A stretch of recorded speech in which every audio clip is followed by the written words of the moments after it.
Please, don't ask me to do the hand thing. How do you make a game about Spider-Man with an emotional arc that extends beyond the limits of some really nice looking cutscenes? Ideas fundamentally travel differently in video games for the reason that by being interactive, there's a whole other mode of artistic communication. How player action is contextualized and how player identity is addressed are equally, if not more important than the actual narrative events. So this essay will have 3 explicit sections. One is briefly about the experiential nature of video games, the second is about the theme of Spider-Man PS4, and the final is about how these two elements marry each other. Because I've made so many bloody Spider-Man videos now that I've got to somehow find a way to make it interesting for myself. Hey, what's wrong with you?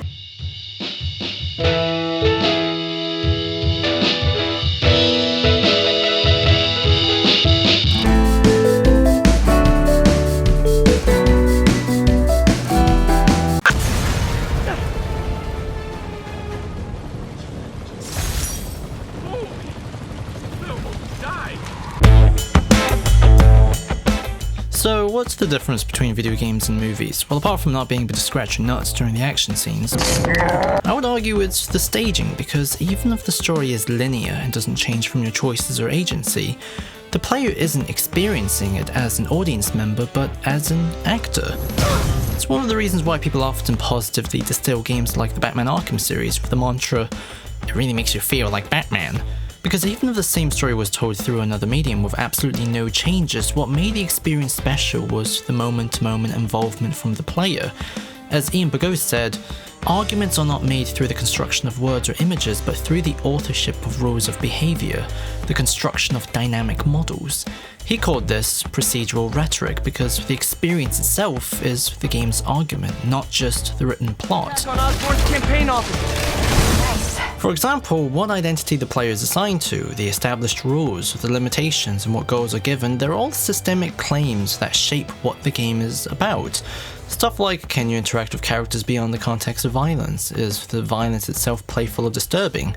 Is the protagonist addressed as a character with a personality, or just a ghost with actions? These design decisions create meaning. Therefore, video games are an incredibly unique and evolving art form that can engage feelings of guilt, power, and empathy in a way that's particularly personal. You are everything I wanted to be! You just threw it away!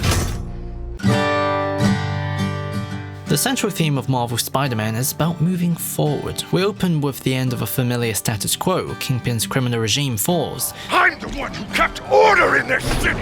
Peter Parker is evicted from his old apartment, and he spends his daytime not working at the Daily Bugle, but at a small lab with Octavius and volunteering at a homeless shelter where he helps give second chances to the less fortunate. Man, this is great. You guys are great. Thank you so much. Furthermore, all the antagonistic forces comes from characters that actively struggle to move on. Dr. Octavius is unwilling to accept his natural physical decline, I'll be trapped in this useless body! or his grudge with Norman Osborn. Lee had the potential to become a real paragon for New York, but he falls because of his obsession with revenge. Peter Parker and Mary Jane struggle to get back together because he simply can't change how he sees her. That was not a Sable guy. And all the Sinister Six are motivated by revenge. Therefore, the main successes of the story comes from the characters that are willing to change. Silver Sable redeems herself because she's inspired by Spider-Man. Dr. Michaels is able to save the city because he wakes up from his indifference. I trust you, Spider-Man. You're the only one trying to do the right thing. Please, protect the city from our mistakes. Peter Parker begins to rely on Mary Jane and Miles Morales more, not only to help him, but they give him his own family, so he gets the emotional strength to let go of his old one. I talked to him at the funeral. He's a smart kid. He's just having a tough time. I knew a boy like that once.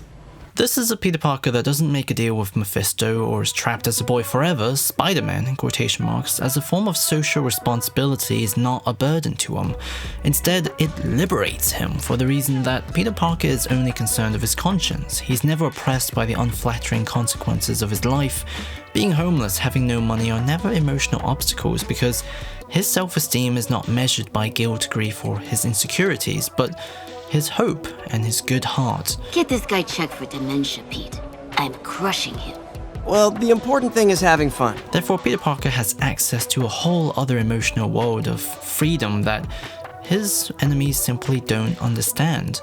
Unlike Dr. Octavius, he's able to let go of his pride and shares responsibility with others. In fact, Doc Ock's metal arms almost becomes a metaphor for how limited and obsessive you become if you only rely on yourself. If they put me away, they'll take my arms!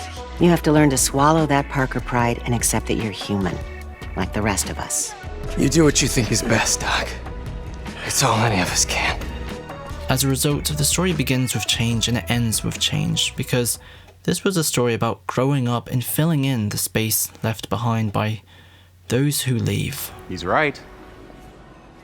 5 years ago, you walked in here and told me you were inspired by my mission to help others. Now it's you who inspires me. Mechanically, Spider-Man PS4 is an open-world action-adventure game and can be broken down into 3 distinct phases. The first is Spider-Man vs. Mr. Negative and the Demons in a clean, traditional New York. Then Spider-Man vs. the Sinister Six, escaped convicts, and the Silver Sable agents in a completely trashed New York City. And finally, it narrows itself down to Spider-Man vs. Doc Ock in a partially cleaned up New York. Subsequently, the city itself is a character in this game, which is a bit of a wanky thing to say because, everyone says that, but it's not just a marketing gimmick this time because it serves a crucial role in directing what the player values. Hey, yeah! In contrast to games like Batman Arkham Knight, which orientates much of the city's design to give the player the most powerful position, like having the Batmobile be incredibly destructive, and featuring no civilian NPCs in the city so everyone is contextualized as a potential victim of your wrath. Marvel's Spider-Man makes the player not just a manager of the city's well-being, but also a member of it. Pretty good work, right? Pretty good, yeah. Good enough that maybe you'd let a certain someone celebrate with us? Fine, but make it quick. For example, unlocking more of the New York City map isn't an unexplained arbitrary practice. Instead, they went out of their way to contextualize it as a task where you're helping the city's new police network. The game will have Jonah Jameson personally chastise you if you don't respond to random crimes, and he'll often have guests that you've helped out talk about you on air. Characters like Yuri also gives a recognizable and friendly face for the police for the first time. Just messing with you. The majority of the side quest comes from ordinary people. You don't need a costume to make a difference. Hey, that's a good line. Fighting the Silver Sable agents is contextualized by Spider-Man's desire to protect the freedom of his fellow New Yorkers, and the story deliberately avoids drawing a traditional "now the people hate Spider-Man" tropey wedge after the outbreak by having Mary Jane reveal the truth on air immediately after Osborn tries to frame him. Turn it off! Miles Morales and Mary Jane are also playable characters because we get to see, through their eyes, that Spider-Man is a member of the city as much as anyone else. Hey, wait, how do I call you?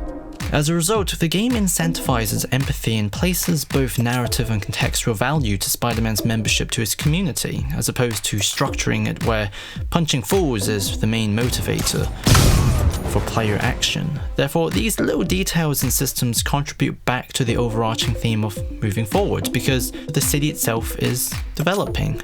And as Spider-Man, we not only nurture its progress, but we enact it. I'll check it out.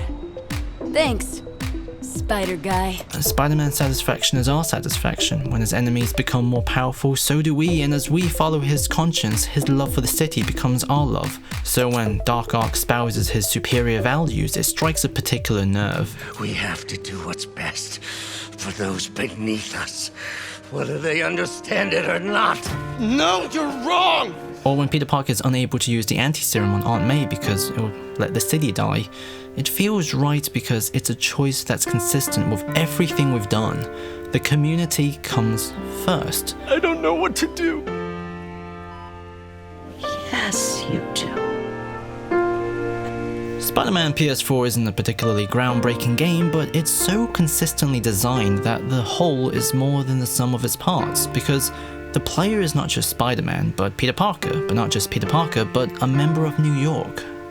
So not only do we understand how someone can improve a place, but how a place can improve them. These past few years, you helping me through college and working here, sacrificing so much and asking for nothing.